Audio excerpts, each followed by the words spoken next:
Chapter 1. Matt Hicks, a Prince Harry lookalike, sits across from a woman at the beginning of the 5th episode of I Wanna Marry Harry. This is a big moment. Hicks is about to tell her that he is, in fact, Prince Harry. On first pass, that might seem normal to you. Well, not normal, but expected. The show is about this, after all, about a bunch of women who believe they're dating Prince Harry on a Bachelor-style show. So, of course, he's gonna say that. But it's weirder than it sounds. We're on the 5th episode of an 8-episode season, right? More than halfway through. And he hasn't confirmed a thing yet. Don't get me wrong, he's lied and the show has lied for him. Fake paparazzi have followed him, plants have stood on bridges pretending to be Harry fans, his security detail has acted like he had official and important business. He's talked about how he grew up famous, craving privacy, etc, etc, etc. But he hasn't just come out and said it until now. I think you possibly more than anyone.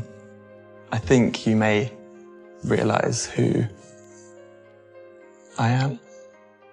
This is all deliberate, of course. As Hicks himself says, if he told the girls straight away that he was Harry, they wouldn't believe him. If I put my cards out on the table now and say, I am His Royal Highness, it may not work. He needs to plant seeds. He needs to prime them. I Wanna Marry Harry is not simply a show about women who believe an imposter to be royalty and who want to date him. It is also about the process through which they begin to believe it, the slow rot of their minds, how they arrive at the point of no return. Episode 5, This Man is Prince Harry. Chapter 2. But I lied to you. As you may have noticed, Hicks doesn't actually say he's Prince Harry in that scene. Instead, he says this strange, equivocal little line. I think you may realize who I am. In fact, Hicks will never directly tell anyone that he is Harry, not once on the whole show. This was his choice. Hicks didn't want to directly lie. As he says, I only agreed to do the show if I would come out of it looking how I wanted. I didn't want to disrespect the girls. In another interview, he gives a similar impression. Because I would imagine it'd have to be pretty hard to fake who you are and you'd hurt some people's feelings. Yeah. But at the same time, you know... But if you're just letting them guess, then... Let them guess, come to their own assumptions. I mean, if they assume that, then... Who am I to say no? Yeah, but did you ever say anything about, like, Baby George and hanging out? I might have mentioned that. Allowing the girls to come to their own conclusions made him feel better, took away some of his guilt. This is, of course, ridiculous. As I already said, Hicks does lie over and over and over again. In this scene, he is saying that he's Harry, whether he uses the name or doesn't. What he's doing here, the little game he's playing, just isn't meaningful, and I'm sure he knows that and knew it all along.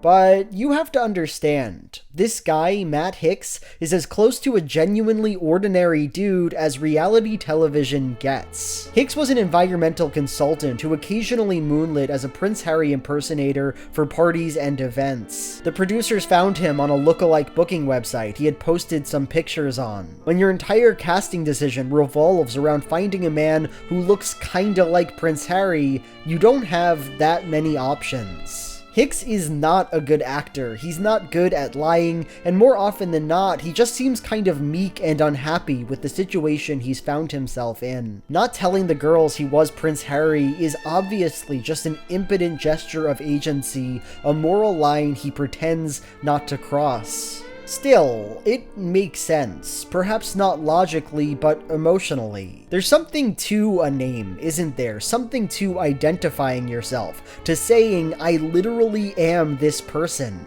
There's a sense, one that I can't totally explain, that if he did say it, said, I am Prince Harry, and I am on this reality show, and you are here to date me, that everything would fall apart in an instant, that the ghost would be let out, that the show would crumple in on itself. Chapter 3. The girl sitting next to Harry, hearing his fake confession, is Kelly, and nobody wants this more than she does. Before this moment, Kelly was the first to know, truly know, that Hicks was Prince Harry, and her confidence in this reality, her devotion to the game, is impossibly strong. In episode 4, Kelly and a few other girls were assigned to muck a stable. There was no obvious purpose to this task, no way it propelled the show forward. It's the sort of thing reality shows do to fill out their runtime and demean their contestants. But Kelly saw something more there. She thought Prince Harry might want a woman to dig shit out of a stable once in a while, and so she wanted to be that woman. I have a question. Does Sir want his lady to be able to do this? Yeah. Like come out in the stable when he's doing all of his special work? Yeah. Okay, so we need to learn this. Yeah. And then we can show we can do this and he'll like us more. She did the job with a smile on her face. Kelly treats every activity in this exact way, wholeheartedly believing that each thing the show does, it does for a reason, treating them all with the gravity they deserve. Badminton in episode 4, the obstacle course in episode 6. Today is a one-on-one date, the only one Kelly and the prince will ever go on. In the second episode of the show, Kelly, desperate to go out with Harry, talked about how she'd never been in a situation like this, how she dreamt of being in a helicopter. I dream of being in a helicopter. I've never been in a helicopter. Today, she will grab some grub at an old-fashioned American diner. They will drive to a restaurant, eat some fries, and go home. I can't overstate the tragedy of this moment. Oh, that's kind of stinky that you went to the diner. Sitting across from Harry at the diner, Kelly reveals that at age 16, she got and survived cancer. She asks the prince if he had anything bad like that happen to him, and he says, no, we've always been very lucky. Have you had anyone in your family that has gone through anything like that? No, not really. When I watch this scene, I can't help but think to myself, wait, Harry, the real Prince Harry, wasn't lucky with regards to the health of his family. Not at all. His mother, Princess Diana, was in a fatal car accident, died in 1997 when he was 12 years old. How odd is that? Now, look, I don't know if Kelly's remark here really prompted the prince to talk about Diana. Maybe she was specifically asking about illness, cancer. The film is so highly edited that it's hard to say. But nonetheless, it's a strange moment because it makes us realize he never could have talked about that. Imagine if he had. The imposter earnestly listens to the account of a cancer survivor and he says, yeah, that's hard. I don't have an experience just like that, but my mom died when I was really young and it's devastating. It couldn't happen. It would be disgusting. This man, Matt Hicks, is not Prince Harry, but he's also not pretending to be exactly. Rather, he is Prince Harry for all intents and purposes. Prince Harry within the narrow context of this game. Prince Harry only in the ways we can consume Prince Harry. Generic, dull, vague, storyless. Chapter 4. Back at the manor, Kingsley, a fake butler and the de facto host of the show, tells the girls the identity of the prince. He has no strange compunction. He says that Prince Harry is the man they are here to date. Sir is indeed His Royal Highness Prince Harry of Wales. The girls are happy, but not too surprised. Why would they be? After the girls learn the prince's identity, they go back to their bedroom to talk about it. Kingsley had told them that one of the contestants, obviously Kelly, already knew the secret before this moment, and now they want her to spill the details. This is how it has always worked. One girl goes on a date, sees something suggesting the identity of the prince, and evangelizes to the others. On my date, there were paparazzi. On my date, his security detail seemed really serious. His security is not for show, it's real. So he's obviously somebody important. Yeah. Something with royalty. It is a way to make the girls bond, to get them excited about the show. It is a way of making the information they learn come from each other, a trustworthy source. Today, Kelly doesn't play ball. The words of the prince are in her confidence. I've known from the start and was confirmed the other day. On your date. I can't say, but it's for real him. The other girls are angry. Aside from Harry, what do they have to talk about? I know what you're wondering. How is this possible? How could a bunch of women going on The Bachelor really believe they were there to marry Prince Harry? And the answer is, it's not that hard. The show lied to them, lied more frequently and more systematically than we got to see as an audience. It stationed people outside their bedroom at night to talk about how the royal family was very upset and how they wanted Harry back in Buckingham Palace. It had a producer pretend to be a therapist and tell them that they have to trust their minds, that it's not good for them to keep questioning. But more than that, the show simply provided an environment where some amount of belief was necessary, inevitable. As Megan, a contestant on the show, went on to say, when he first took off his mask, I'm like, who is this guy? He didn't have super red hair, I didn't think. He didn't look familiar. Yeah. So you didn't, for 1 second, you didn't believe it the whole time you were there? I'm not going to say that. There was a point where I was like, everyone is telling me the sky's orange. Am I crazy for thinking it's blue?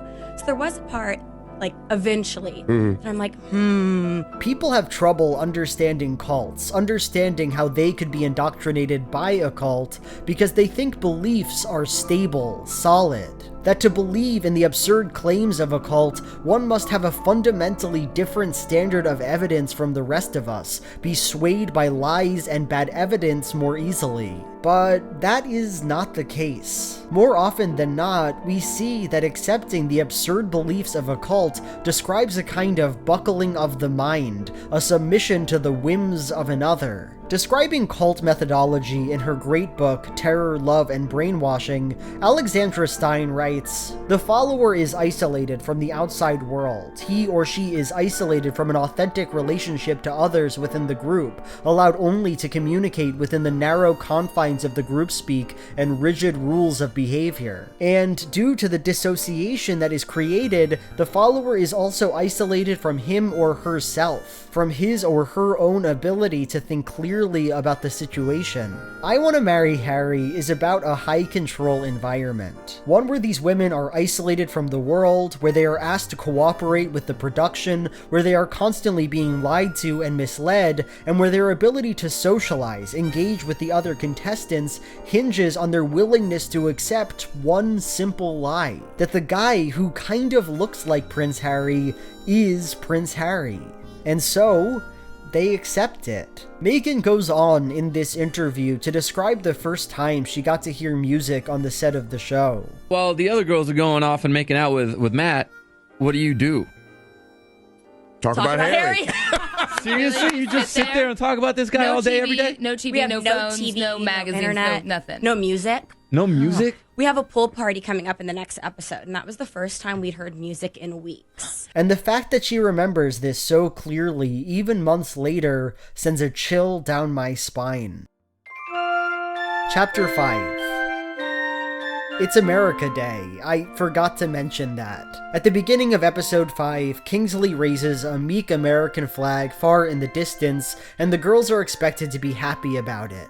Now, they have to perform in some mock Miss America pageant. There will be a pageant, and you will all vie for the title of Miss Deerfield. Yes, the day where they reveal this man to be Prince Harry is also the day where 8 women are asked to perform only for him while he sits on a throne. The field is massive, and the girls and the prince look somehow small against it. It's hard to articulate, but watching this scene, I can't help but be painfully aware that this actually happened, that it's not just TV, that there was a day where an inexplicable sham beauty pageant was performed for the delight of one confused fake prince. You could have seen it if you were there. For the talent section, a contestant named Rose, a lifeguard and preschool teacher, performs an erotic CPR on the prince, ending it with a little kiss. Jacqueline, a former beauty pageant contestant, does a shockingly good job with a hula hoop. Megan delivers a stand-up act, but we only get to see her make one failed joke. The joke, of course, is about the show she's on, about the one person in her audience. Knock, knock. Who's there? Not me in the crown suite. During the Q&A/bikini section, all the girls are asked why they should be the winner of this pageant. Most of the girls deliver little nothing statements. Because I'm sassy, because I'm fun, because I'm loving, because I like the jacuzzi. I think I should be crowned Miss Deerfield because I would make sure everyone has bacon cheeseburgers every night and that we have a jacuzzi time every night. But then, in an important moment, Kelly says this. I believe Miss Deerfield is a woman that knows how to run this estate with passion and dignity and the ability to love her man and the people of this land. The show plays a song under this speech, Annie Listle, a ballad adopted by many colleges as their alma mater anthem. Here, the tune feels sarcastic. It gives the impression that Kelly is being too official somehow, that what she's doing is funny.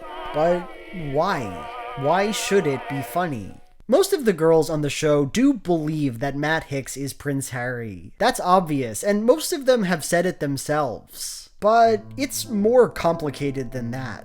Yes, they must believe that this man is royal, but they also must believe that they are on The Bachelor. That they are here to be entertaining, to make content, to perform a melodrama with one another. Your head is lodged so far up your ass. I could eat alphabet soup and something out that made more sense than what you're saying right now. Of course, on its face, that makes no sense. It is simply not possible that Prince Harry would ever be in a situation like this. And because these two beliefs are incompatible, the girls live in a kind of permanent dreamlike haze. This random guy is the prince, at the time the fourth in line to the throne, but it doesn't really matter. It can't really matter. The identity carries no weight. They don't often talk about it with any specificity. They don't really change their reality show behavior because of it. Yes, he is a prince, but only a prince by concept, by metaphor.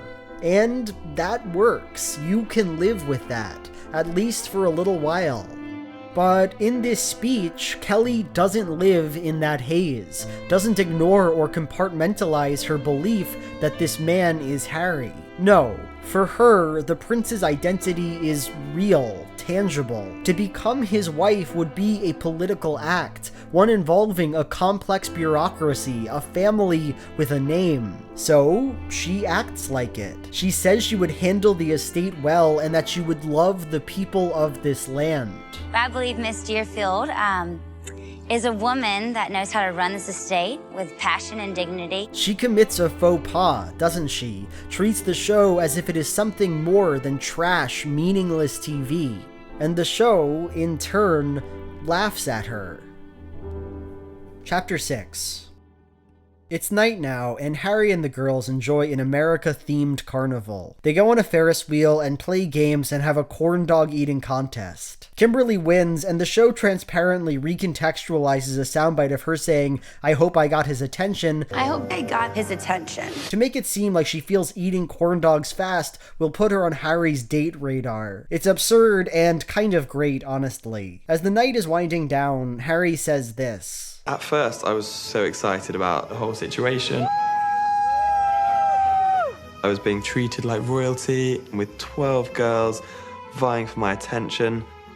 But now, the lying is really getting me down. And this is a prescient line, I think, because in a deep way, episode 5 is a turning point in the show. I Want to Marry Harry is broken, not just ethically, but also aesthetically. On Bachelor-esque shows, the only thing you can do is talk about yourself. We don't get to hear what movies you like, where you enjoy going. We are interested only in the broad strokes, your feelings, your past, your drama, the genuine connection you have to the contestants. But this is the one thing the prince cannot do.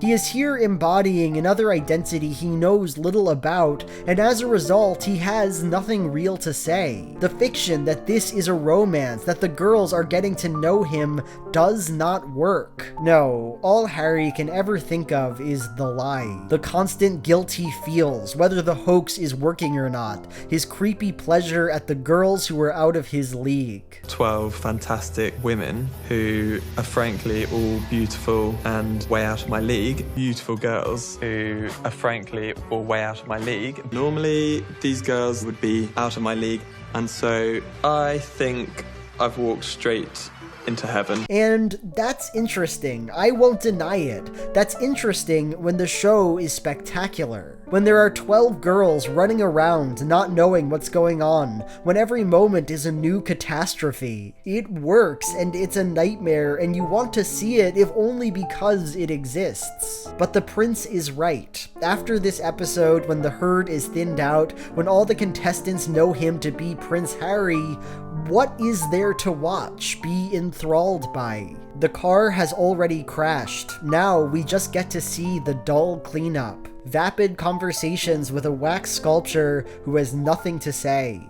In the next episode, Megan will be booted off the show. The designated mean girl since episode 1, this is not a surprise. Kelly will complain about her to Prince Harry, tell him that she's duplicitous and rude, and he'll get rid of her. In the next episode, Rose will be thrown off. She is a rare case on this show, a skeptic to the end. She would apparently go into bathrooms with other contestants and try to speak reason to them. This man is not Prince Harry, he can't be. The producers put a stop to that, though, told her it wasn't her place to tell the other girls what to believe. Here, when she finally leaves, it looks like she confronts Hicks, tells him she knows he's not the prince. But I think both of us know the truth. What is the truth? What do you think? I know you're not Prince Harry. But this didn't actually happen. It's just clumsily edited together sound bites taken from other scenes. And why would there be a confrontation? When you have been asked to live in a fantasy world for 2 months, when you've been told to shut up and play the game, what is the point in talking about it? Nobody cares, and so you stop caring too. In the next episode, the finale, Kelly will get the axe first. This was long coming. I personally believe she only lasted this long because the producers thought she made for good content. There wasn't one moment where Harry seemed to have felt comfortable around her. He said this line very early on. Kelly, 100% certain I am Prince Harry, which, you know, considering that's what I set out to do, is great. But it scares me quite a bit because I don't want anyone to get hurt. She believes I'm Prince Harry, which is good, but also bad, because it means the awful thing I'm doing actually works. Toward the end of her stay, Kelly will grow increasingly upset that unlike the other girls, Harry had never kissed her. If you could ask me one question, any question that you wanted to know about me. I just want to see if you're good at kissing. They will kiss once, while Harry is blindfolded in a kissing contest. The most horrible thing I've ever seen. Finally, Kimberly wins, and Matt Hicks reveals his true identity. It wasn't a surprise by this point, not for her. A few days ago, when they were walking around London, the production screwed up. Kimberly was able to see a mask of the real Prince Harry with his eyes cut out, and in an instant, she knew the truth. It doesn't matter. She tells Matt she wants him anyway, and we learn that true love doesn't care about titles or wealth. That's what the show's about, right? It's about love or something. She wins $125,000, and she goes home. Chapter 7. In the wake of I Want to Marry Harry, none of the girls complained. How great would it be if they had? If the weird, terrible show happened and everyone left it and said, my experience was awful, what they did was awful. The opposite is the case. Kimberly went on to talk about becoming friends with the producers, her career somewhat launched by the fame. Megan said the same. Even Kelly said she wasn't mad when she found out it wasn't really Prince Harry. And honestly, I think that makes sense. It wasn't a real cult, was it? It used cult tactics, that much is clear, but it didn't have a charismatic and perverse leader who ruined the contestants' lives. It ended in 2 months, the girls went home, they got to believe normal things again. And in reality, most of what this show did, every reality show does. The isolation, the group speak, the kind of heightened stress that comes from high control environments, it's there on Survivor and The Bachelor and every other show like this. The experiences we've seen today are for the most part just business as usual, minus the strange hoax. And besides, if you were a contestant on I Want to Marry Harry, who are you supposed to get mad at? The fake prince? Well, maybe. I mean, he definitely was in on it. But in the end, he makes a pretty bad, unstable target for anger. This generally normal-seeming guy cast to do this freakish job. They got to know him in some small way. Kimberly and he kept in touch for a while. So I guess you could blame the machine that cobbled this show together, Ryan Seacrest and Fox, and all the execs who made it happen. But that's a hard thing to be mad at too. A faceless system motivated only by spectacle and money. As Kimberly says, you can't take it personally. Yeah. It's not like they were out to get me and make me look bad. It's part of the show. It's part of entertainment. Yeah. You got to give the people what they want, that kind of mentality.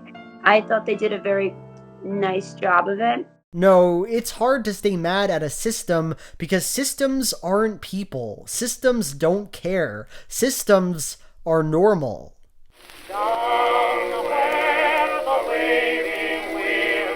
The contestants sit around, discussing a girl they don't like, Chelsea. Jacqueline talks about the surveillance they're all under, the constant presence of the camera, the fact that Harry and everyone else is always watching them and judging them. But she's not mad about it, quite the opposite. He's the one there watching us, the way we interact with each other, how we behave. He has an eye on us. Like how we talk, the way we sit, the way we stand, the way we dance, the way we don't dance.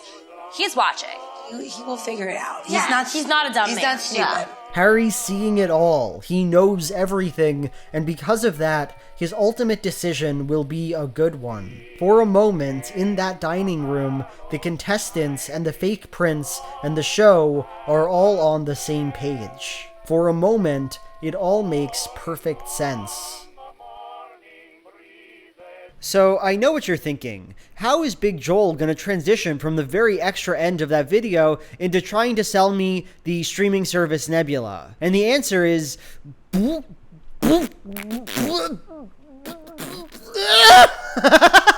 Every month for the foreseeable future, I'll be releasing a little bonus video on Nebula, my streaming service. I have a bunch up now that I'll flash on the screen, and this month, I made a little guy about the movie Bohemian Rhapsody and how it's not very good and how I don't like it. With a subscription to Curiosity Stream, where you can watch great nature documentaries like, you guessed it, a movie about owls, you also get access to Nebula, where you get my videos early, those bonus ones, and tons of other stuff. Work from Sarah Zed, Tom Scott, and a little guy who breaks all the rules. Me. For $15, you get the whole thing for a year, so not too bad at all. Anyhow, if you're interested, sign up now at the link in my description. It is genuinely a really good service and a great way of supporting the channel. So that's it. That's everything. That's the video. I really hope you liked this one because it was truly a labor of love. I loved making this video, and I really like how it turned out, honestly.